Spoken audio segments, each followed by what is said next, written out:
नील नदी इजिप्ट की जीवन रेखा। हजारों सालों से यह शक्तिशाली नदी उत्तर दिशा में बह रही है, अपने साथ अनमोल पानी को अफ्रीका के हृदय से मेडिटेरेनियन सागर तक ले जाती हुई। इसके किनारों पर नील नदी की वार्षिक बाढ़ से पोषित होकर एक सभ्यता विकसित हुई। ये बाढ़, जो कि अनुमानित और जीवनदायी थी, जमीन पर उपजाऊ गाद जमा करती थी, बंजर रेगिस्तान को उपजाऊ खेतों में बदल देती थी। ये काली भूमि, जैसा कि प्राचीन मिस्रवासी इसे कहते थे, उनकी सभ्यता का उद्गम स्थल बन गई। यहाँ उन्होंने गेहूं, जौ और सन जैसी फसलें उगाईं, जो उनके भोजन का आधार और उनकी अर्थव्यवस्था की नींव थी। नील नदी उनकी जीवन रेखा न केवल भरण पोषण प्रदान करती थी, बल्कि परिवहन और संचार का साधन भी थी। इसकी धाराएं माल और लोगों से लदे हुए जहाजों को ले जाती थी, उत्तर और दक्षिण को जोड़ती थी, भूमि को एक सामान्य ध्वज के नीचे एक करती थी। लेकिन नील नदी केवल भरण पोषण और परिवहन का स्रोत नहीं थी। यह मिस्र की संस्कृति और विश्वास के ताने बाने में रचा बसा था। इसके उतार चढ़ाव ने जीवन की लय को निर्धारित किया। इसके जीवों को देवताओं के रूप में पूजा जाता था। इसके पानी में जादुई और जीवनदायी गुण माने जाते थे। नील नदी के बिना इजिप्ट नहीं होता। इस प्राचीन सभ्यता के उदय में इसकी उपस्थिति सबसे महत्वपूर्ण कारक थी, जिसने आने वाले सदियों तक अपने भाग्य को आकार दिया। फिरौन के उदय से पहले मिस्र दो हिस्सों में बंटा हुआ था।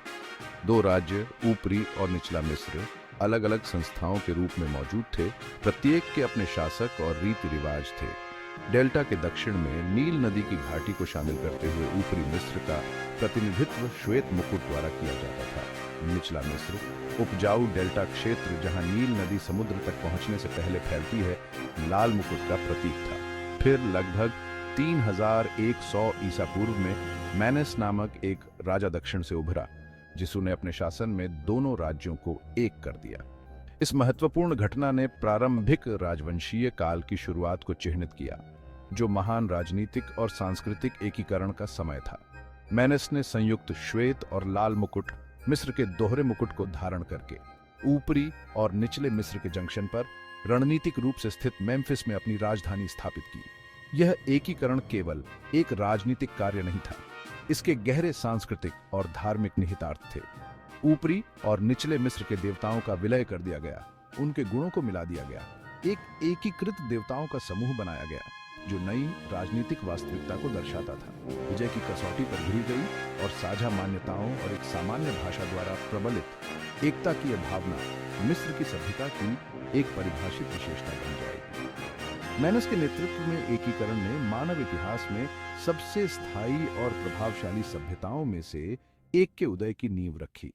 यह एक उल्लेखनीय यात्रा की शुरुआत थी, जो सहस्राब्दियों तक चलेगी, कला, वास्तुकला और ज्ञान की विरासत को पीछे छोड़ते हुए, जो आज भी दुनिया को मोहित करती है। कोई भी स्मारक प्राचीन मिस्र का पर्यायवाची पिरामिड से ज्यादा नहीं है।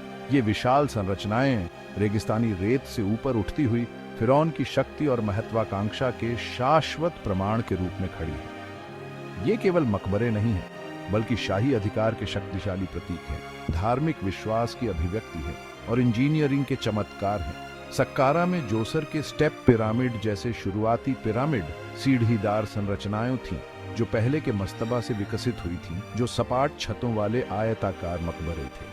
समय के साथ पिरामिड का डिजाइन और अधिक परिष्कृत होता गया, जिसका समापन गीजा पठार के प्रतिष्ठित चिकने पक्षीय पिरामिडों में हुआ। यहाँ गीजा का महान पिरामिड, जिसे फिरौन खुफू ने बनवाया था, सर्वोच्च शासन करता है, जो मानवीय सरलता का प्रमाण है और प्राचीन दुनिया का एक अजूबा है। इन विशाल संरचनाओं के निर्माण के लिए विशाल संसाधनों और जनशक्ति की आवश्यकता थी। हजारों कुशल मजदूरों, कारीगरों और शिल्पकारों ने दशकों तक तन, मन और धन से काम किया। लाखों टन पत्थर को चकित कर देने वाली सटीकता के साथ खोदकर, परिवहन करके और आकार दिया।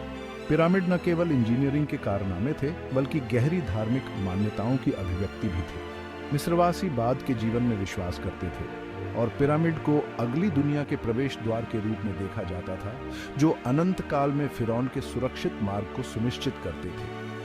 इन विशाल पत्थर की संरचनाओं के अंदर विस्तृत दफन कक्षों और मार्गों को चित्रलिपि, चित्रों और कीमती कब्रों के सामानों से सजाया गया था। जिसका उद्देश्य मृत्यु के बाद फिरौन के साथ जाना था। इसलिए पिरामिड केवल मकबरे नहीं थे, बल्कि मिस्र के ब्रह्मांड के सूक्ष्म जगत थे, जो जीवन, मृत्यु और ब्रह्मांड के बारे में उनके विश्वासों को दर्शाते थे। सेक्शन 4 फिरौन, नश्वर लोगों के बीच भगवान। प्राचीन मिस्र की सभ्यता के केंद्र में फिरौन था, पूर्ण शासक जिसके पास जीवन और मृत्यु के सभी पहलुओं पर अधिकार था।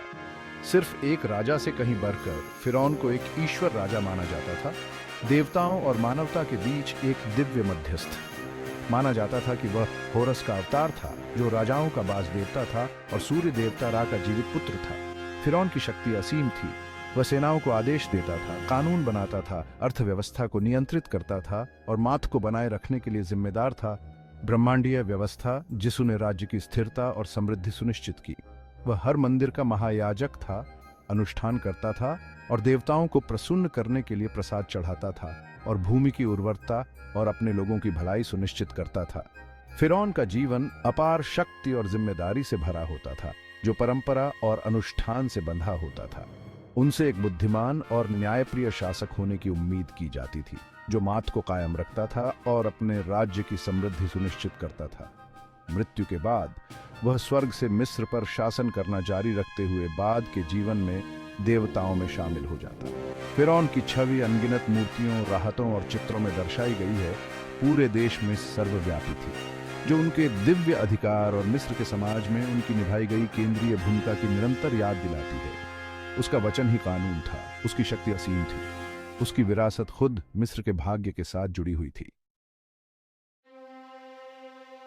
सेक्शन 5 हतशेपसट और अखेनातेन परंपरा तोड़ना। जबकि प्राचीन मिस्र के फिरौन आमतौर पर पुरुष थे, कुछ उल्लेखनीय अपवाद भी थे।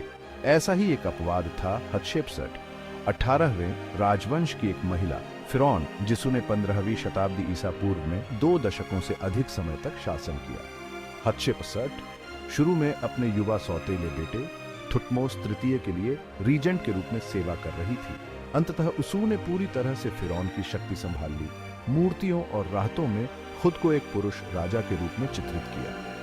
हतशेपसट का शासन शांति और समृद्धि से चिह्नित था।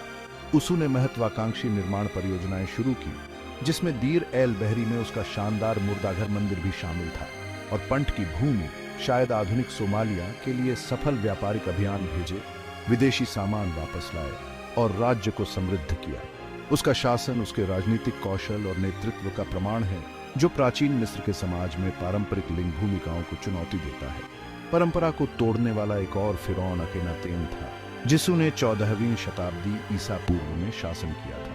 अखेनातेन, जिसे मूल रूप से अमेनहोटेप चतुर्थ नाम दिया गया था, ने एक क्रांतिकारी धार्मिक क्रांति की शुरुआत की। मिस्र की पारंपरिक बहुदेववादी मान्यताओं को त्याग दिया और सूर्य डिस्क एटन की पूजा पर केंद्रित एक नया एकेश्वरवादी धर्म स्थापित किया। अखेनातेन के सुधार धर्म से परे थे। उन्होंने थेब्स से एक नए शहर अखेतातेन, आधुनिक अमरना में राजधानी स्थानांतरित कर दी और एक विशिष्ट कलात्मक शैली विकसित की, जो पारंपरिक परंपराओं से अलग हो गई। उनका शासनकाल हालांकि अल्पकालिक था, लेकिन मिस्र की कला, धर्म और संस्कृति पर इसका गहरा प्रभाव पड़ा, जो नवाचार और परिवर्तन की विरासत को पीछे छोड़ गया।